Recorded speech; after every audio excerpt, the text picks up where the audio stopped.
പരിശുദ്ധ പ്രവാചകൻ വഫാത്തായി എന്നറിഞ്ഞിട്ട് ആരോടും പിന്നെ അടങ്ങുന്നില്ല കസ്വ. ഒരിറക്ക് വെള്ളം കുടിക്കുന്നില്ല, ഒരിറ്റ് ഭക്ഷണം പോലും കഴിക്കുന്നില്ല. മരുഭൂമിയിൽ അങ്ങനെ ഭ്രാന്തമായി അലയുകയാണ്. റസൂലുള്ളാഹി ഉണ്ടായിരുന്ന കാലത്ത് ആലോചിച്ച് കരഞ്ഞ് കണ്ണിന്റെ കാഴ്ചശക്തി നഷ്ടപ്പെടുന്നുണ്ട്. അങ്ങനെ റസൂലിനെ ഓർത്ത് വിതുമ്പി ഹൃദയം പൊട്ടിയിട്ടാണ് അസ്മ മരണപ്പെടുന്നത്. അസ്മ ഒരു മനുഷ്യനല്ല, ഒരു മൃഗമാണ് റസൂലിന്റെ ഒട്ടകം. മദീന മിമ്പർ പുതിയതായിട്ടൊരു പണിതപ്പോ അതിൽ കയറിയിരുന്ന് കുത്തുബ ഓതുന്നുണ്ട് പരിശുദ്ധ പ്രവാചകൻ. അവിടുന്ന് കുത്തുബ കഴിഞ്ഞ് എല്ലാവരും തിരിച്ചു പോകുന്ന സമയത്ത് ആരോ വിതുമ്പുന്നു. റസൂൽ അന്വേഷിച്ച് നോക്കുമ്പോ മദീനയിലെ പഴയ മിമ്പറാണ്. മിമ്പറിൽ നിന്ന് തേങ്ങയാണ്. റസൂലെ, ഇനി പുതിയ മിമ്പർ കിട്ടിയിട്ടുണ്ടല്ലോ, ഇനി എന്റെ പുറത്ത് കയറി അങ്ങ് കുത്തുബ ഓതുന്നില്ലല്ലോ എന്ന് പറഞ്ഞുകൊണ്ട് വിതുമ്പിയ ഒരു മരത്തിന്റെ കഥ നമ്മൾ മനസ്സിലാക്കുന്നു.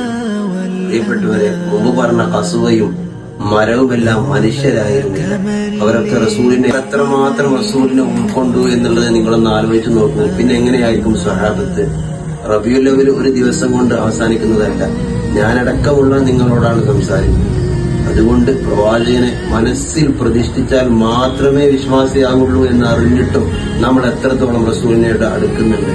മനസ്സിൽ റസൂലുള്ളാഹിനെ പ്രതിഷ്ഠിച്ചാൽ മാത്രമേ യഥാർത്ഥ വിശ്വാസിയാകൂ എന്ന് മനസ്സിലാക്കിയ നമ്മൾ ഇനിയും മാറിയിട്ടില്ലെങ്കിൽ നമ്മുടെ അന്ത്യം വളരെ മോശമായിരിക്കും. നമുക്ക് പരാജയത്തിന്റെ പടുകുഴിയിലേക്കായിരിക്കും നമ്മുടെ അപജയം എന്ന് മനസ്സിലാക്കാൻ വൈകി പോകരുത്.